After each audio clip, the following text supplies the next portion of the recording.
Peace cost Jamie Harrison tremendously. Stop sloganeering.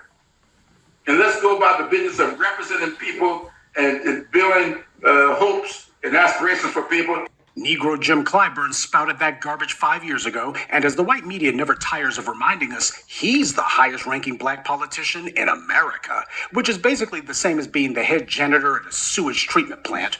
And look what he did. He attacked defunding the police, claiming that Democrats needed to focus on more important things like improving the lot of working families, etc. Okay, black voters gave Democrats control of the Congress and the White House during that very same election that Clyburn was whining about. They made Biden president. And what did Clyburn and his pals do for working families or anyone else during that 4 years? Absolutely nothing. And here you have Wes Moore proving that this is an intentional Democrat program at work. At least Gavin Newsom didn't try to pretend like he could talk his way out of vetoing reparations. He just let his Negro puppets in the State Assembly Black Caucus do his dirty work for him while he hid in the back. But it's what Wes Moore said next that proves that there's not a dime's bit of difference between Democrats and Republicans, because he tried to justify vetoing reparations on the grounds that black politicians have risen to the highest levels of government in recent years, so that proves that there's no real need for reparations. The bastard actually had the nerve to say that. He didn't say a word about how black citizens in Maryland are doing. He talked about black politicians like himself. So all he cares about are career politicians. As long as he's doing good, then black America has nothing to complain about. So 3 or 4 black political office holders means that 2 million black Maryland residents are doing great now? Could you imagine a white Democrat saying a lie like that? Even Gavin Newsom didn't dare try it. That's why Democrats made this clown the governor. There's also a message to white society, too, that Wes Moore was sending. He wants to be the black face saying black people don't need anything, and they don't have a valid grievance, and there's no need for reparations. Why? There's already all this progress that's been made, and we're already doing the work, so reparations aren't necessary. First of all, when he says crap like, look at all the black people in political office, there's only a small handful, so he's lying by pretending as if there's racial parity in elected office. And also, he's using the talking point that we hear from the white right whenever reparations is brought up. Why, look at all these black people in the NBA, buddy. Look at all these NFL players, buddy. That's reparations, buddy. Except it's not some sawed-off white right-winger spouting this garbage this time. It's your allegedly first black governor of Maryland who's doing it. This is the same thing that Republicans say. They're the ones who claim that there's no racism because they're Negro puppets like Daniel Cameron and Mark Thompson and that tether in Virginia, Winsome Sears, these sellouts and bootlicks, they're in high office in their state. And so that proves there is no racism. And these sellouts are the first ones to say that too. America's not racist. Why? Look at what happened. They selected me. I got elected to be state attorney general or to be senator or to be lieutenant governor or something. So that proves that there's no racism and hence no need for reparations. We should be dealing with other issues like institutional pay disparities and the home ownership issues. So since the white political powers that be have given them some token positions, black people as a group don't need anything. Haven't we done enough for you people already? Geez, we gave you a biracial president. Isn't that enough? That's the well that Wes Moore's drawing from. He literally is saying that his being governor is reparations. This is the political equivalent of one giant Negro. That's what this is. You don't have to care about what's happening with 99% of the black population of Maryland. Why, you got this one token Negro who's governor. And that being the case, if you met one, you met them all. And he says, don't worry about it. And we don't have to because it's all one big Negro anyway. And it shows you that when it comes to black people and our demands, Democrats and Republicans are on the exact same page, using the exact same talking points, and doing it for the exact same reason. Secondly, though, this is the legacy of Barack Obama. By voting for a biracial, self-interested social climber, black voters demonstrated that we were fully willing to vote for someone because we still bought into the black faces in high places crap. Well, black faces mean nothing if they're backing an anti-black agenda. Black faces carrying out white power's dirty work is not an improvement. Problem is, too many black people are purely aspirational. We try to live vicariously through athletes, entertainers, actors, and politicians. The dominant society knows this, and so do their bootlicks like Wes Moore and Barack Obama and Karen Bass. Black Maryland residents voted for Wes Moore without actually getting any promises from him. Now the shows and liars and bootlicks will tell you he couldn't make no promise about reparations. He has to focus on everyone's, not just black people's. So I'm not going to sit here and say I'm going to do something that's only going to benefit black people.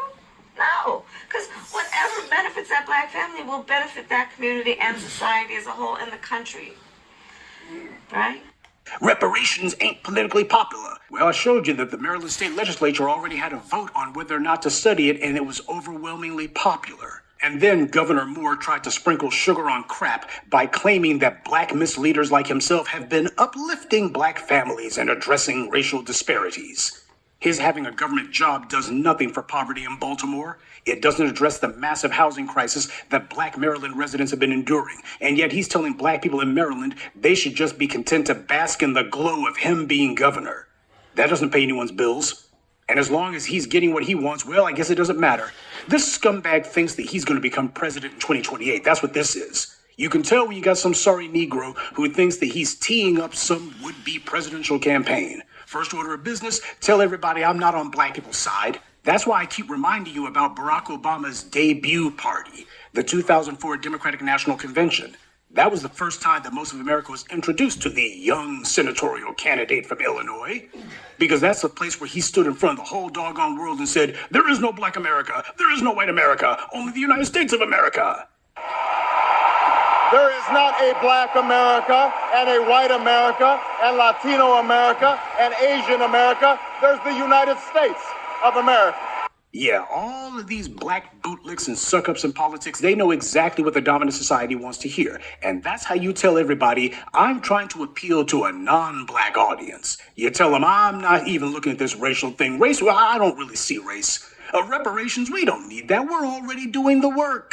That's what this is. The same con over and over. And just like Daniel Cameron, who was also dumb enough to think that he was going to make it to higher office over black people's dead bodies, Wes Moore has another thing coming if he thinks that the same white Democrats who put him up to this mess are going to make him president. And he's not on planet Earth if he thinks that black voters will ever support him after this. He's guaranteed that governor is as far as his political career will go. That is, unless some future white Democrat president does what Biden did for Kamala Harris and hands him a cabinet position or something.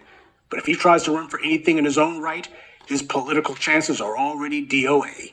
And he saved the most cynical remarks for last, saying, now is not the time for another study. Now is the time for continued action that delivers results.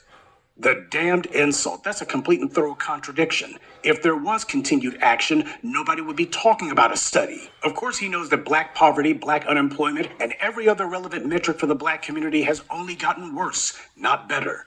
There hasn't been any action. The black community has been categorically ignored and attacked and betrayed. Though I would say that if you were one of the black voters in Maryland silly enough to vote for a clown like Wes Moore, you weren't betrayed. He didn't deceive you. Wes Moore never promised to do anything for black voters. And he kept his word. So when you think about Karen Bass and Stephen Reed and Wes Moore, you can put them in the same category as Barack Obama and every other political whore who made their deal with the devil. They are every bit the enemy of the black community as a Strom Thurmond or a Donald Trump. In fact, they're worse. Because at least with Trump, Stephen Miller, and their racist pals, they don't pretend to be on black people's side, and even if they tried, black people have no illusions about these racists.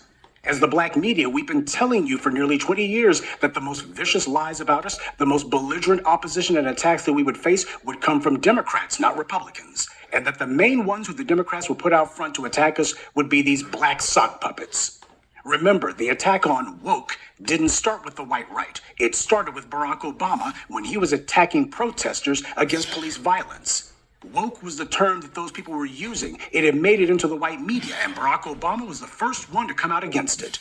White power uses its Negro sock puppets to break the ice on these kind of anti-black talking points. That makes it okay for the white Democrats to come along later and formally attack it and say, well, you can't say it's racist because Barack Obama attacked it first. And you can't say that attacking people for saying defund the police is a bad thing because we had Negro Jim Clyburn out here doing it.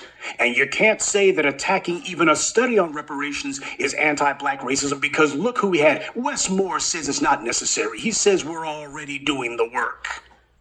This is the reason that we say it makes no sense to vote for Democrats. The shills and plants we see in the comments section always get real quiet times like this because they're also like Wes Moore. These shills you're seeing posting crap about vote blue no matter who, they're also trying to finesse themselves a job or some position as a consultant or some other form of operative for the Democrats. These shills and plants are also only looking for a come up for themselves.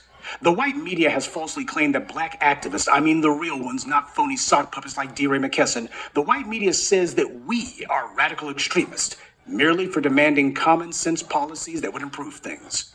Well, you know what? Maryland needs some extremists who will go on a crusade against this Westmore creep.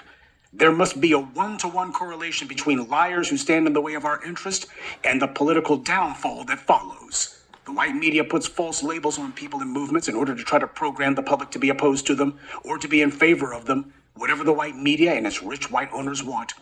And as we've seen time and time again, whenever these propaganda campaigns fail, the white media will not acknowledge that. Instead, they'll fall silent, slither away, and try to talk about something else. The issue of reparations has been moved from obscurity to the fringe, and now we've pushed it into the mainstream. It's been and will continue to be a political issue in several states. They've tried to redefine reparations as anything from a housing voucher to an apology, but foundational black Americans have made it clear that reparations is one thing and one thing only: cash. Even the Aryan propagandist, Associated Press piece acknowledged that fact. We've kept the bastards from redefining reparations, so now we see them desperately trying to put the genie back in the bottle and saying, well, we're not even going to discuss it. Since you refuse to stop talking about it, since you refuse to let the issue go away, they're now telling black people, you've already got reparations. That black governor over there, that's your reparations, buddy. And it's Democrats doing this. It's all about controlling the narrative. Even in states like Maryland and Georgia, where black voters make all the difference, the white media will never say, so-and-so lost this election because of the issue of reparations. They'll never say, well, this person was out of step with black voters and black support was low and that's what cost them the election. You got to be more in tune with the black community. You got to step up for what the black community demands. You got to listen to them and then do what they say. The white media will never say that, because they understand that part of their job is to program the public mind through the use of lies. So they'll say that abortion is what's important to elections. You got to pay attention to those illegal immigrants, even though they can't vote. And the war in wherever the hell, that's what's important. Because none of those things threatens the white status quo. But when it comes to black people, they will never say that a politician lost an election because black voters made their displeasure felt. They will never say that these politicians have to pay attention to what black people are saying, especially when it's things that threaten the white power structure. Even in 2020, they didn't say that. They simply said that black voters allegedly really liked Biden, and they left it at that. In 2024, the narrative became that black men are all sexist. But at no point did they point out Kamala Harris's record. Instead, they tried to reduce it to a marketing issue. Barack Obama wasn't condescending enough to black men.